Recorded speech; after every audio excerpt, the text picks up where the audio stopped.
Vamos falar sobre saúde, saber mitos e verdades, tirar as dúvidas? Então seja bem-vindo ao HBPcast, o podcast do Hospital Beneficência Portuguesa de São Caetano do Sul. Eu sou a Alessandra Scatena, ao meu lado. E eu sou Flávio Rubira. E quem é o nosso convidado de hoje, meu querido Ale, amigo? hoje um convidado ilustre, Dr. Fábio Leal. Ele é médico infectologista e responsável pelo Centro de Pesquisa da UFSC aqui de São Caetano. Maravilha, seja muito bem-vindo, Dr. Fábio Leal, ao nosso podcast. Obrigado, Alessandra. Obrigado, Flávio. É um prazer estar aqui com vocês. A gente que agradece. Doutora, a primeira pergunta, por que medicina e por que pesquisa clínica? É uma excelente pergunta, Alessandra. Eu te confesso que é a primeira vez que me fazem essa pergunta combinada, por que medicina e pesquisa clínica? Porque a pesquisa clínica é a razão pela evolução da medicina. Então, quando a gente pensa em medicina, medicina, para mim, se eu fosse contar uma história, muita gente fala a história tradicional do dom da medicina, né? No meu caso, eu era atleta e meu interesse era a medicina do esporte. Mas a partir do momento que eu entrei, era fisioterapia, mas a partir do momento que me falaram, com a medicina do esporte você pode ter mais oportunidades ainda de interação, eu falei, bom, talvez seja interessante fazer medicina. E quem diria que isso ia me levar para um caminho completamente diferente, que é de doenças infecciosas. Eu sou infectologista, porque a partir do momento que eu tive contato com a parte de doenças infecciosas, ali eu entendi que era o meu lugar. E a pesquisa clínica veio porque eu percebi que tudo que a gente usava em medicina, cada medicamento, cada dispositivo que a gente usa, a gente precisa da pesquisa, especialmente dos ensaios clínicos, para mostrar o que funciona e o que não funciona. E eu gosto de trabalhar com a novidade, eu gosto de trabalhar com o desafio, e a pesquisa clínica é isso dentro da medicina. Olha só que incrível, Você né, viu Flávio? só? Amei, já logo de cara já achei bárbaro, doutor Fábio. A pergunta é boa. Ah, que bom, e a São resposta princípios, ainda né? melhor. Doutor Fábio, nesse contexto, quantos anos que o doutor está na parte de pesquisa clínica? Olha, eu comecei o meu contato com pesquisa clínica durante a residência. Então isso já são 20 anos de contato com a pesquisa clínica. Nesses 20 anos, o que você acompanhou, viu de evolução na parte de medicamentos e vacinas? Muita coisa. Isso é muito interessante, porque quando a gente pensa em pesquisa clínica, eu acho que são dois pilares que têm que estar muito presentes para toda a população.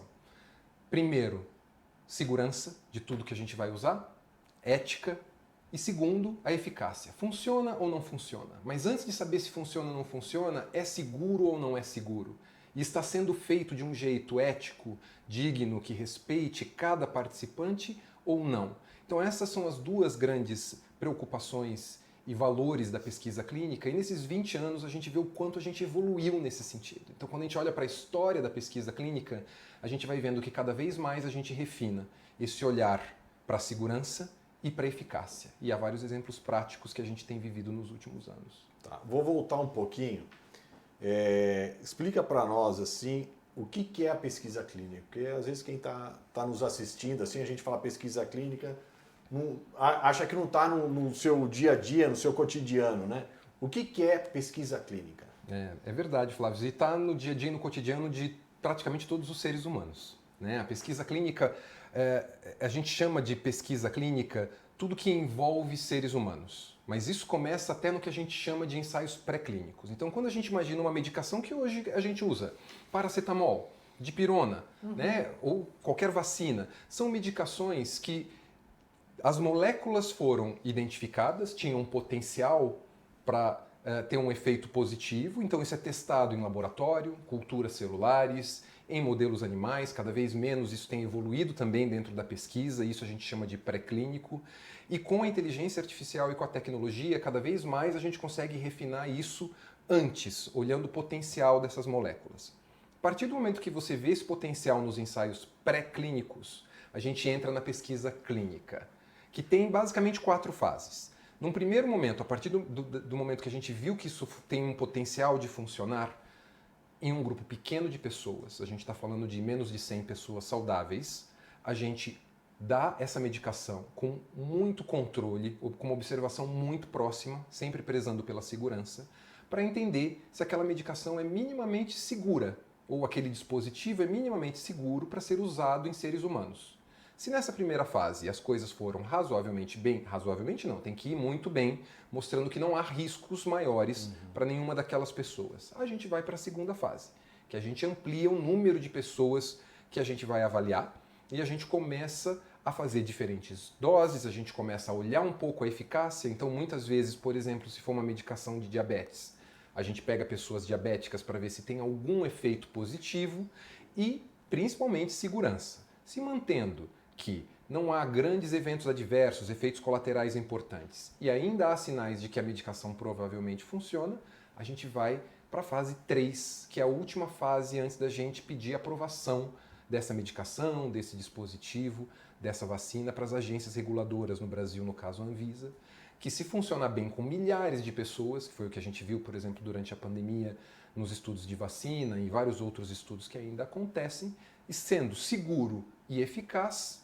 de acordo com os dados que foram gerados ali naquela fase 3, aquele produto está pronto para ir ao mercado. E a fase 4 é, quando entrou no mercado, a gente continua fazendo a vigilância, porque agora ela vai estar em milhões de pessoas. Abrangendo mais pessoas, né? E aí isso pode mostrar coisas que não apareceram quando a gente aplicou isso em milhares de pessoas. E essa fase 4, que é o monitoramento, né? Vamos falar assim, Isso. ela acontece durante quanto tempo? Isso é praticamente contínuo, ou seja, se a gente percebe, ele é muito mais importante num começo, porque é quando você aumenta exponencialmente o número de pessoas expostas que as coisas acontecem, né? E a gente viu isso na prática também acontecendo recentemente com algumas vacinas. Sim. E é isso que é o importante, é o que a gente chama de detecção de risco. Então você percebe que ali tem alguma coisa que talvez seja estranha nesse monitoramento, e aí é ali que a gente atua, e muitas vezes já aconteceu de se retirar uma medicação ou um produto do mercado porque coisas novas apareceram. Tá. Existe uma porcentagem de pessoas fazendo parte da pesquisa? Existe isso, doutor Então, Fábio? Isso... Tipo, tem que ter uma porcentagem X para poder evoluir para as outras etapas. É muito interessante essa pergunta, Alessandra, porque isso depende do que a gente está estudando. Tá. E qual é a população para qual aquela medicação, ou aquela vacina, ou aquele dispositivo vai ser usado. Então, isso faz parte da evolução dos últimos 20 anos na pesquisa clínica. Cada vez mais a gente tenta incluir o máximo possível de representação da população. Então, não necessariamente uma porcentagem da população em geral, mas uma porcentagem que represente aqueles grupos. Por exemplo, mulheres, gestantes, crianças, para que você não faça só num grupo da população, por exemplo, um estudo que só avaliou a medicação em homens. Como é que funciona em mulheres? Como é que vai funcionar em situações específicas, em pessoas com mais de 60 anos? Então a gente precisa ter uma representatividade de acordo com o que a gente estiver testando. E dentro do centro de pesquisas, doutor Fábio, como as pessoas se inscrevem para fazer parte dos testes? Como que funciona isso? Mais uma coisa que evoluiu muito nos últimos 20 anos, Flávio, né? Porque, obviamente, antigamente as ferramentas que a gente tinha eram muito menores. Hoje, eram mais limitadas. Hoje, principalmente as redes sociais funcionam.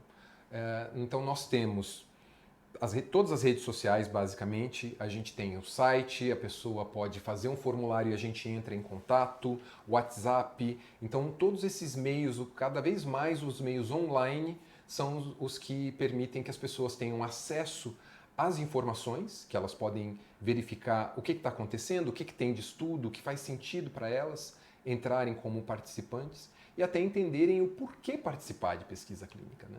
Mas são eles que vão atrás das pesquisas, é isso? Mais ou menos, porque obviamente a gente também faz a publicidade disso. Então, por exemplo, a gente tem um trabalho com o Instituto Butantan.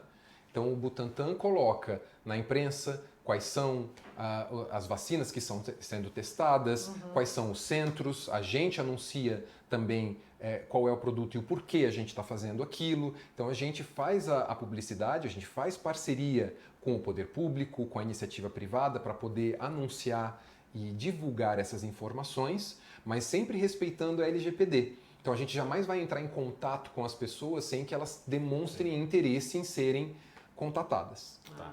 E em que fase assim que esses participantes eles procuram a pesquisa clínica?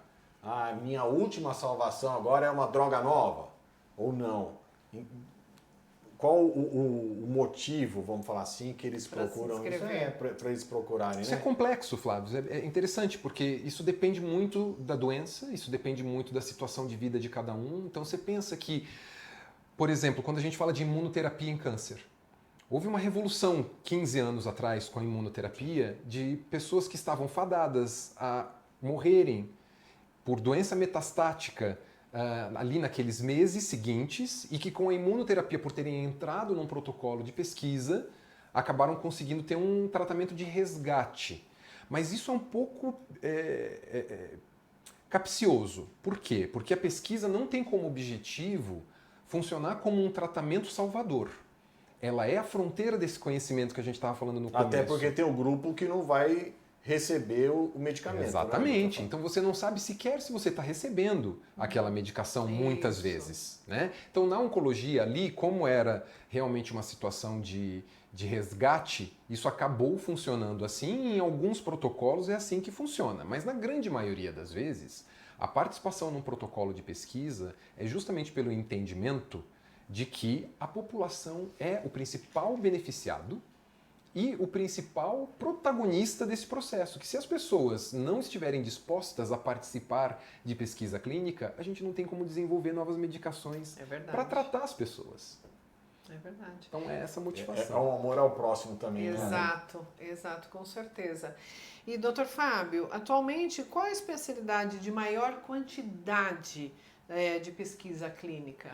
Isso flutua bastante, Alessandra. Eu diria que hoje a parte de endócrino tem muita coisa, como a gente já sabe, inclusive pelas medicações que surgiram recentemente. Então, se a gente for imaginar Ozempic, Mounjaro, todas essas medicações que hoje são tão populares e que mudaram, revolucionaram o tratamento da obesidade, o nosso entendimento de obesidade vem de resultados positivos de ensaios clínicos. Então, a endocrinologia, isso continua avançando. A endocrinologia está muito forte, saúde mental, né, por todas as questões que a gente também sabe dos últimos anos, tem bastante estudo acontecendo, vacinas, doenças infecciosas, doenças respiratórias. Então, existem inúmeras áreas com bastante atividade de pesquisa clínica e a oncologia. Então, se eu tivesse que eleger as que me vieram à cabeça nesse momento que são campos fortes, são esses, mas muitos outros também. Você acha que dentro dessas especialidades aí, elas estão mais focadas por questão da maior incidência de doença ou pelo maior interesse da indústria farmacêutica? Eu acho que é um pouco os dois, porque o maior interesse da indústria farmacêutica está naquilo que tem maior potencial para impacto em saúde, inclusive pela questão comercial. E isso também é complexo porque isso também é o interesse da saúde pública. Então a gente tem dois sistemas funcionando, um privado e um público, que podem se retroalimentar e que podem se ajudar nesse processo. Mas o interesse principalmente tanto é comercial quanto de impacto em saúde mesmo. Ou seja, a gente sabe o problema que a obesidade é do ponto de vista de saúde pública, as questões cardiológicas, então tem muito estudo cardiovascular, a questão de prevenção de doenças infecciosas que também tem um impacto tão grande como o que a gente viu nos últimos anos. Então, e a oncologia, que é a principal comorbidade que a gente está lidando hoje em dia. Tá. Pode falar. E quais que seriam os riscos de ser um participante de uma pesquisa clínica, Dr. Fábio? Então, riscos. E depois pode falar os benefícios também, né? Já falamos não somente os riscos, exatamente, mas também os benefícios. Mas os riscos, é muito importante é mais importante a gente falar de risco do que de benefício. Porque justamente há pouco benefício de se participar de pesquisa clínica individualmente. Essa é justamente a ideia. Você não vai se beneficiar significativamente como indivíduo participando em pesquisa clínica. E a gente tem que ser muito honesto nesse sentido. Não é essa a ideia de que a pessoa se beneficie porque ela está fazendo pesquisa, participando. Fazendo parte da pesquisa. O importante é que ela entenda que o processo é altamente controlado para que seja o mais seguro possível. Dentro disso que eu já vinha explicando, inclusive, dentro desses processos. Para que alguém entre num estudo como esses que a gente está fazendo de fase 3, para novas medicações serem liberadas e vacinas, já são anos de desenvolvimento para que a gente veja que aquilo é seguro para milhares de pessoas utilizarem. E o monitoramento é contínuo para que se houver qualquer alteração laboratorial, de sintomas, que a gente interrompa o processo e cuide de qualquer evento adverso que aconteça mais importante. Então, os riscos para cada protocolo são bem delineados, bem explicados e normalmente os riscos são mínimos. Então é isso que a gente coloca. Hoje a pesquisa clínica está muito mais segura. Então. Exatamente. Isso é uma outra questão da evolução dos últimos 20 anos. Ou seja, participar, eu acho que a frase que fica é participar de pesquisa clínica é seguro. Não é um risco participar de pesquisa clínica. Agora, o risco em saúde, ele sempre existe. A gente sabe que a pessoa pode tomar uma dipirona e ter uma reação anafilática. Sim. Né? Então, qualquer coisa tem um risco mínimo, que é por isso que eu falo que o risco é mínimo, mas ele sempre existe. Então, é esse que seria o principal componente, da pessoa entender que ela está participando de um estudo, que é tudo muito bem controlado e o risco diminuído da maneira mais eficiente possível, mas que a gente vai estar monitorando, porque se qualquer coisa acontecer, a intervenção é imediata. E o participante, ele recebe algo, doutor, para fazer parte dessa pesquisa clínica? No Brasil, o que é delimitado pela própria lei é que a gente compense a pessoa por qualquer potencial custo que ela tenha pela participação. Então, transporte, alimentação, o tempo que a pessoa acaba disponibilizando. Né? Porque se a gente for pensar, por exemplo, vacina de gripe, você vai no posto e você toma essa vacina em 5 minutos. Uhum. Se você fizer parte de um protocolo, como o que a gente tem neste momento, e veja como é interessante, né? Esse protocolo específico que eu estou falando que a gente tem na USCS é um protocolo para o desenvolvimento de uma vacina de gripe para quem tem mais de 60 anos. Tá. Porque hoje, na rede privada, a gente tem uma vacina que a gente sabe que a resposta imune de quem tem mais de 60 anos é melhor, porque é uma vacina específica com mais antígeno, com mais partículas ali para o sistema de defesa responder. E na rede pública, a gente ainda não tem essa vacina disponível para quem tem mais de 60 anos. Acaba sendo a vacina padrão. Tá. Então, o que a gente está fazendo é só um aprimoramento dessa vacina, que é uma vacina extremamente segura, que não tem grandes eventos adversos. Então, de novo, o risco também depende do que a gente está estudando. Nessa, por exemplo, dessa vacina de gripe, o risco é praticamente zero. A gente sabe que não é praticamente impossível a pessoa ter complicações graves. E com isso, a gente compensa o tempo que a pessoa vai ficar lá. Porque, por exemplo, numa primeira visita, são 2 horas. Então, é para isso que serve a compensação. Então, não é um pagamento, Sim. mas uma compensação pelo tempo, pela disponibilidade. Tá. E quem que é o patrocinador dessas pesquisas clínicas? É o governo? É a indústria farmacêutica? Um grupo de empresários? Quem que são os patrocinadores? Isso varia. Então, nós temos a indústria farmacêutica patrocinando muitos dos dispositivos, das medicações e das vacinas.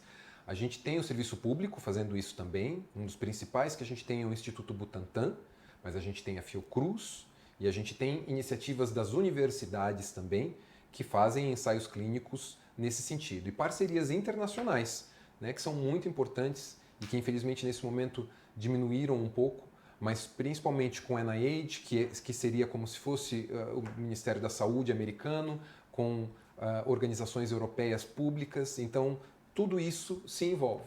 E a iniciativa privada participa também, muitas vezes, como laboratórios nacionais que fazem pesquisa clínica aqui também. Tá. E, doutor Fábio, você tem algum caso que te marcou nesses anos todos de pesquisa clínica? Você tem algo para nos contar aí que te marcou, enfim? Olha, são alguns casos que são marcantes, mas eu acho que o que mais me marca é a característica, porque eu tive uma experiência fora do Brasil também. Eu passei 4 anos trabalhando com pesquisa nos Estados Unidos. Tá. Tive uma experiência também na Europa. E eu acho que o que mais marca a gente é como o brasileiro e como a nossa cultura, pelo menos até aqui, tem se mostrado com isso que você colocou, Flávio, do entendimento das pessoas de que eu tenho um problema de saúde, isso aconteceu algumas vezes, tá? O meu doutorado eu fiz numa doença que é bastante incomum, que se chama HTLV1. É um vírus que é como se fosse um primo do HIV, que é pouco conhecido. E eu fiz isso na Universidade de São Paulo. E lá era o ambulatório de referência para essas pessoas com HTLV. E eu convidava as pessoas para participar desse estudo, que não era um ensaio clínico, era um estudo pré-clínico, e a recusa era praticamente zero. E eu falava para as pessoas, olha, o benefício para você não virá desse estudo, porque o que a gente está tentando é identificar, inclusive, questões imunológicas para que a gente possa, porque é uma doença que não tem tratamento, que a gente possa desenvolver. E a pessoa falava, eu quero entrar, porque se isso puder ajudar alguém que tem o mesmo problema que eu tenho, já valeu a pena. Então, eu acho que é isso que mais me marca, que a gente vê essa característica. Tem que ter o início. Na nossa população, na nossa cultura, de ter esse olhar é algo que a gente não pode perder. De pensar no próximo, né?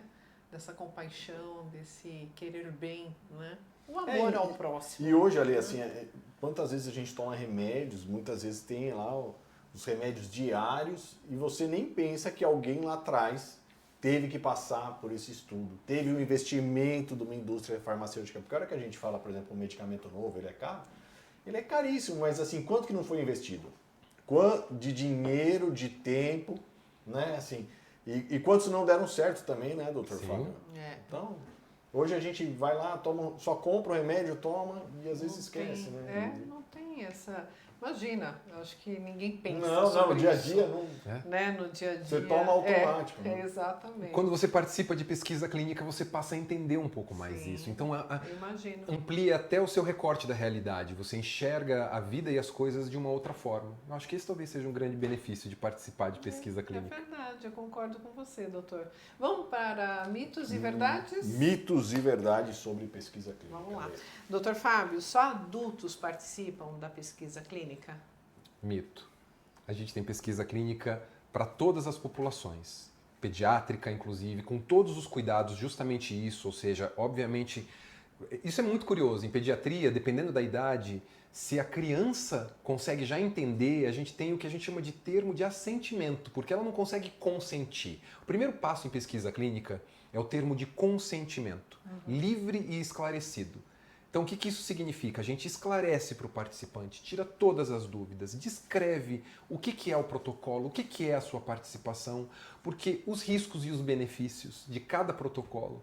Porque para a pessoa decidir que ela quer participar, ela precisa estar devidamente informada. E aí ela assina esse termo, que ela pode cancelar a qualquer momento. Então, você pode deixar de participar a qualquer momento. E crianças, a gente tem o termo de assentimento. Porque o de consentimento vai ser dos pais, inclusive. Sim, sim. Então, existem estudos pediátricos, existem estudos com gestantes que são importantíssimos e esse é um assunto ainda mais delicado e super importante. Eu imagino que seja, né? Porque já pensou você levar o seu filho para participar de uma pesquisa ou a mulher gestante? Né? Deve ser muito mais delicado. Deve ser difícil, doutor, conseguir esses participantes? Você sabe que não. É por isso que eu lhe digo que a cultura brasileira é uma coisa extraordinária, porque as pessoas entendem o quanto isso é positivo e o quanto isso é seguro. Porque, eu vou lhe dizer, a gente fez uma vacina, por exemplo, pediátrica, a gente não teve nenhum evento adverso grave. Né? E era uma vacina de influenza também. Então, quer dizer, isso funciona muito bem. Hoje a pesquisa clínica está muito madura para que se houver qualquer alteração, qualquer indício de alteração, a gente consegue fechar antes que as pessoas sejam prejudicadas. E a gente tem essa cultura na nossa população e eu espero que isso se mantenha para a gente conseguir continuar evoluindo. Espero que sim também. Doutor Fábio, mito ou verdade? Eu preciso ter um plano de saúde para participar de uma pesquisa clínica.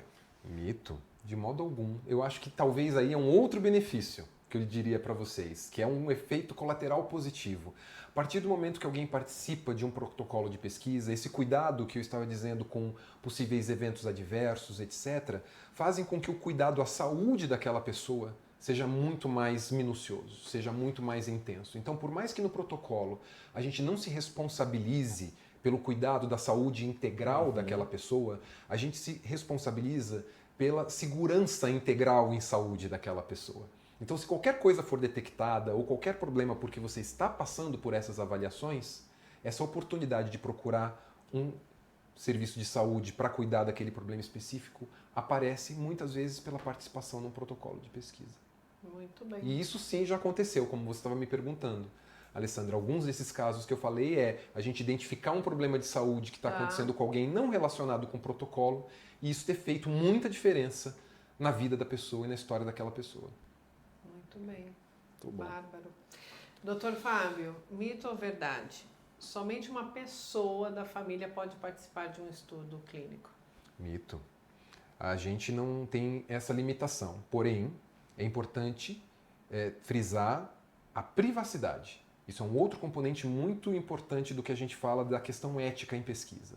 Então, se duas pessoas da família participam, não obrigatoriamente uma precisa ficar sabendo da outra, a não ser que elas queiram, mas as informações são lidadas de modo muito sigiloso e de modo completamente independente e separado. Então, elas podem participar quantas pessoas quiserem, a gente pede inclusive para que as pessoas convidem os familiares, os amigos, etc., para se juntarem nessa iniciativa, mas são iniciativas completamente independentes. Tá. Se eu tiver um efeito colateral do medicamento da pesquisa clínica, o centro de pesquisa que vai arcar com o meu tratamento sobre esse efeito colateral. Verdade. Mito ou verdade? Verdade.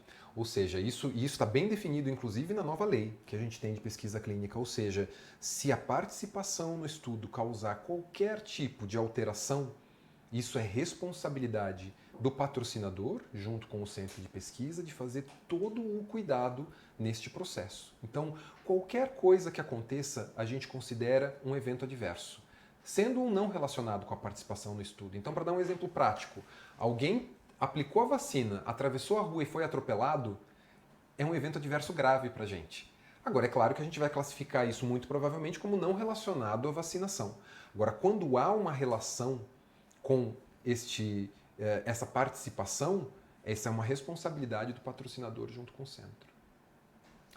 Bom, já foi falado logo no começo do nosso bate-papo, mas vamos apertar essa tecla novamente, né? Vamos reafirmar, né, se é falso ou não, se é verdadeiro ou mito. O estudo clínico pode ser de medicamentos e vacinas. Verdade.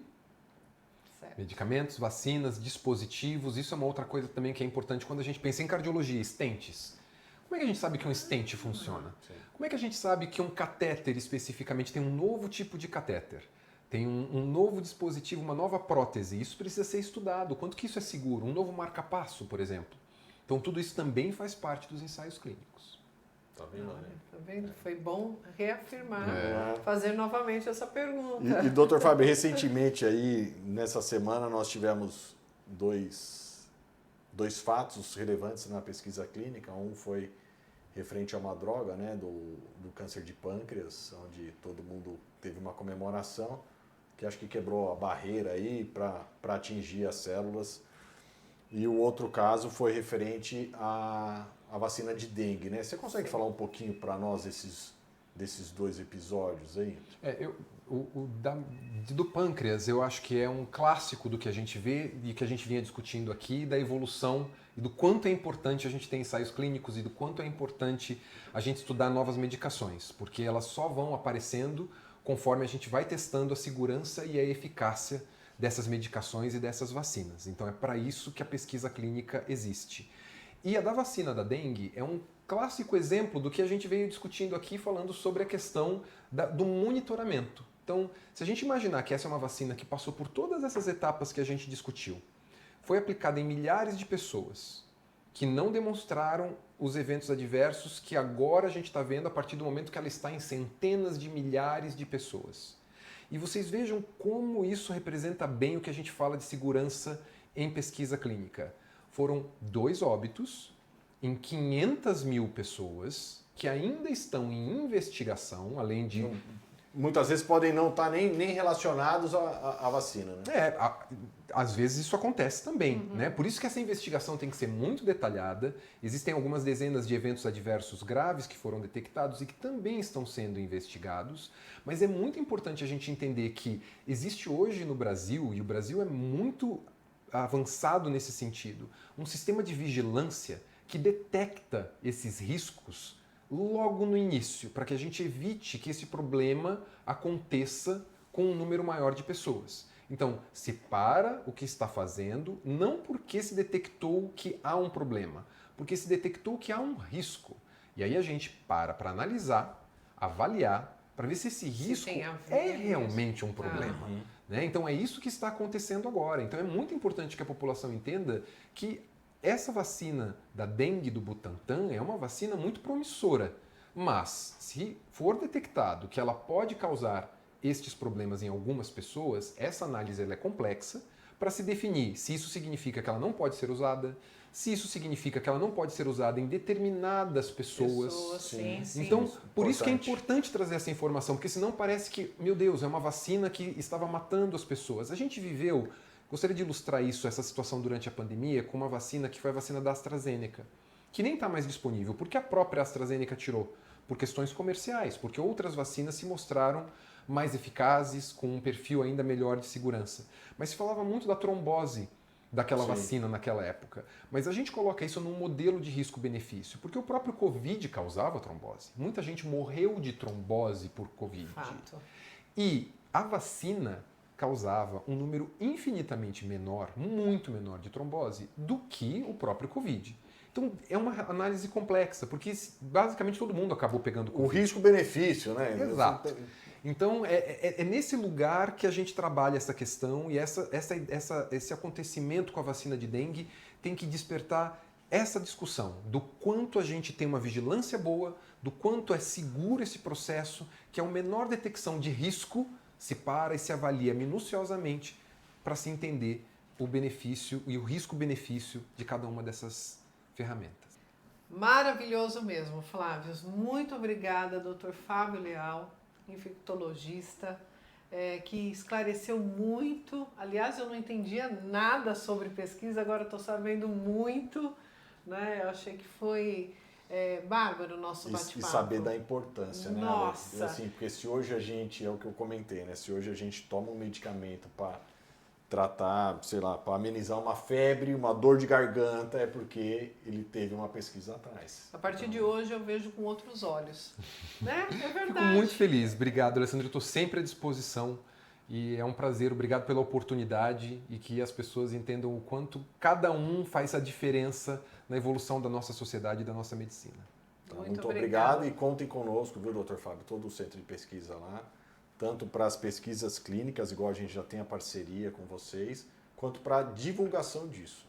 Eu acho que é importante, assim como a Lê estava com pouco conhecimento, eu com pouco conhecimento, a população também tem pouco conhecimento disso.